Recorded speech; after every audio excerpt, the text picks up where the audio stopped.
어제는 WTI 유가가 3% 이상 하락하면서 86불까지 하락했고요. 반면에 천연가스 가격은 다시 7.3% 오르면서 전 고점을 상회하는 모습입니다. 잠깐만, 이러면은 뭐 사야 될 주식이 생각이 나는데요?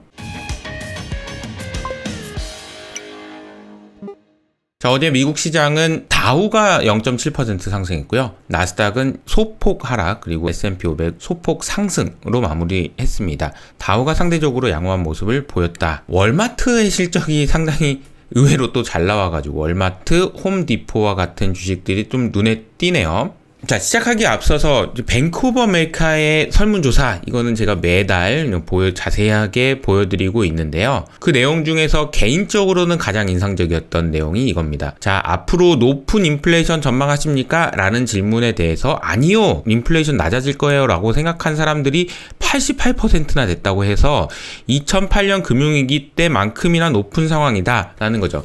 그러니까 사실 그때는 경기 침체가 있었고 실제로 인플레이션도 낮아졌지만 지금은 인플레이션이 높은 상황이지만 인플레이션이 낮아진다라고 생각한 사람이 이렇게나 많다라는 것이 인상적이었습니다.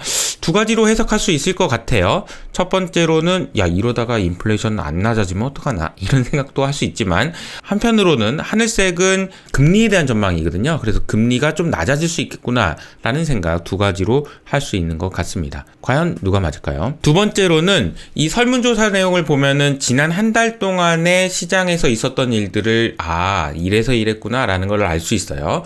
그래서 경제가 어떻게 될 것 같아요? 야, 이게 진짜 안 좋을 것 같은데 조금 그나마 괜찮아질 것 같아요. 그래서 주식도 요만큼 더 샀어요. 그런데 경기 침체 가능성은 여전히 높은 것 같아요. 시장에 어떤 게 가장 큰 리스크 같아요? 네, 당연히 중국의 부동산입니다. 압도적인 1위를 기록했고요. 2위부터 3위까지 내용을 보면 이탈리아가 문제가 될 것 같다. 그리고 미국의 레버리지 론이 문제가 될 것 같다.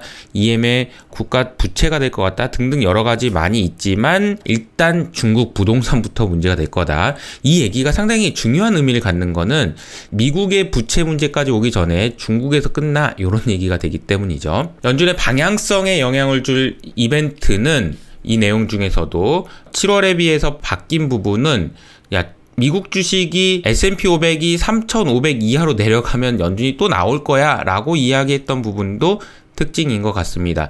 연준이 우리 편이다 라는 믿음이 7월에 비해서 올라갔다 라는 거죠. 현금 비중은 5.7%로 전월 대비로는 소폭 하락했다. 그러니까 역대급이었기 때문에 주가가 상승할 수 있었다라는 부분은 조금 줄어들었다는 거죠. 또 하나 굉장히 재밌는 설문조사가 있었는데요. 60-40 포트폴리오에 대한 믿음이 여전하다라는 이야기입니다. 56명을 대상으로 서베이한 결과인데요. 인상적이었던 것은 리테일 투자자, 그러니까 일반 개인 투자자들에 비해서 전문 투자자들이 앞으로 60-40 포트폴리오가 더 좋은 성과를 낼 거라는 전망이 많았다는 점, 그리고 앞으로 포트폴리오 내에서 채권 비중 좀 변경하실 생각 있어요? 라는 질문에 대해서 개인 투자자들은 아니요, 그냥 나도 뭘 왔다 갔다 해, 난 잘 몰라 라고 대답했다라는 게 좀 흥미로웠고요. 이보다 더 흥미로웠던 질문은 이겁니다. 만약에 포트폴리오 내에서 채권을 대체한다면 뭘로 바꾸고 싶으세요? 라는 질문에 대해서 다른 건 다 됐고요. 크립토, 노란색으로 되어 있는 크립토가 이렇게 많아요? 5에서 10% 정도가 있는데, 잠깐만, 크립토로 바꾸고 싶다는 사람 중에서 제일 많은 사람이 요거네요?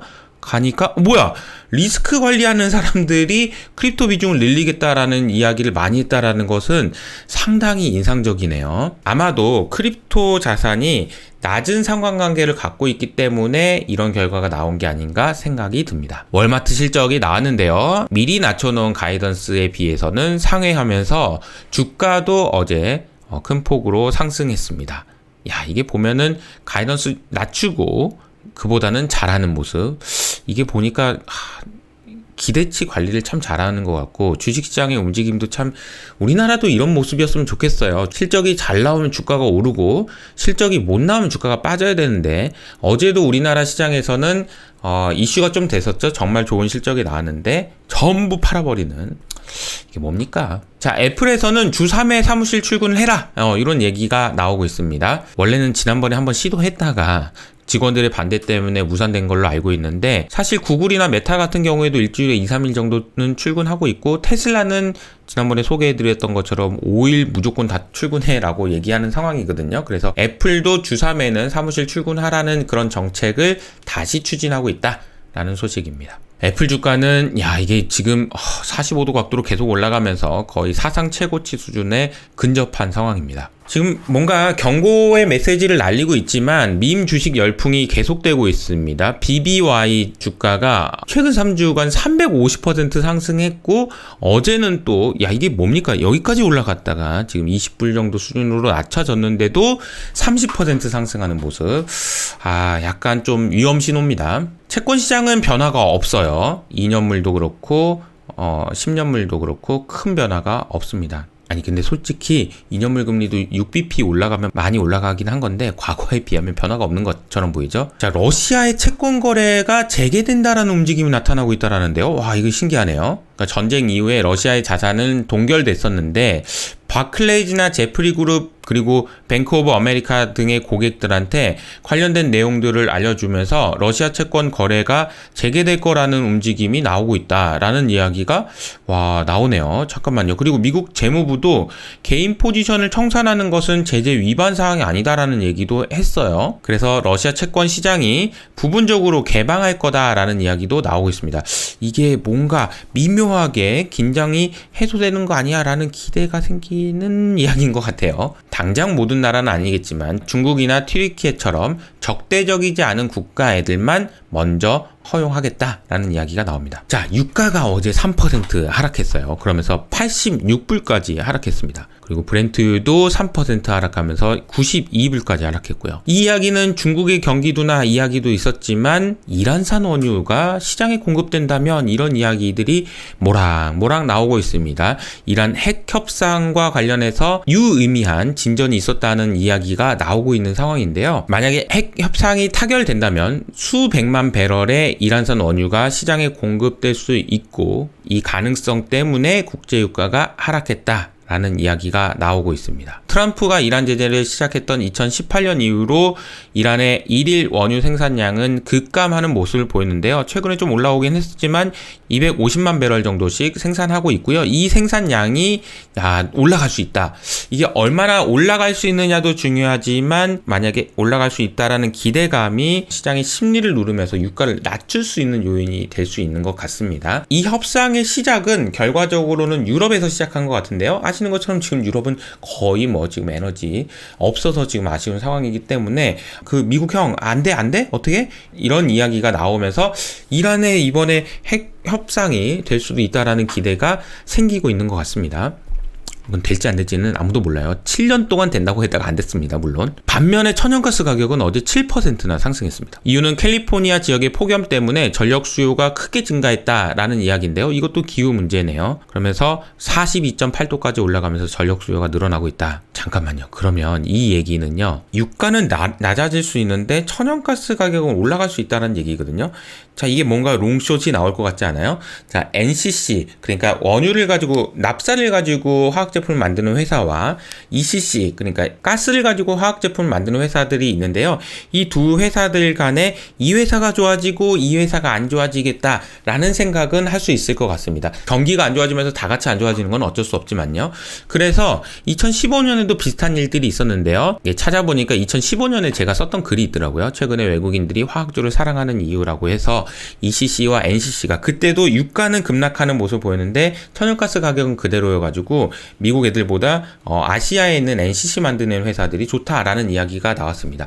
우리나라의 대표적인 NCC 회사는 롯데케미칼과 LG화학인데 공교롭게도 LG화학이 지난번에 실적 발표하고 나서 제가 그 내용을 LG화학에 투자하신다면 이렇게 하세요라는 내용을 소개해드렸는데 그 내용을 한번 확인해 보시면 좋지 않을까라는 생각이 듭니다. 부동산 이야기도 해보겠습니다. 미국의 신규주택 착공 건수와 허가 건수가 지난달에 비해서 9%나 하락하는 모습을 보였습니다. 금리 상승에 따른 수요 감소로 주택 건설이 줄고 있다라는 이야기가 나오고 있습니다. 신규주택 착공 건수와 허가 건수가 이런 식으로 하락하고 있다라는 거고요. 유럽의 오피스 시장에도 변화가 감지됩니다. 임대료 수익보다 이자 비용이 높은 상황이다. 라는 이야기가 나오고 있습니다. 그래서 유럽의 부동산 회사 스프레드가 지금 빠르게 올라가고 있으면서 자금 조달 비용이 높아지고 있다라는 소식이죠. 그리고 시장 침체기로 보는 전문가들이 상당히 많이 늘어났다라는 것도 알 수 있습니다. 주요 단신을 정리하도록 하겠습니다. 미국의 7월 산업 생산이 나왔는데요. 생각보다 양호하게 나왔습니다. 그리고 설비 가동률도 80%대를 유지하고 있는 상황입니다. 중국에 비해서 미국의 지표는 양호했다라는 거고요. 반면에 이제 독일의 경제 지수는 아주 안 좋았습니다. 전월에 마이너스 53.8이었는데 그보다도 낮아진 55.3이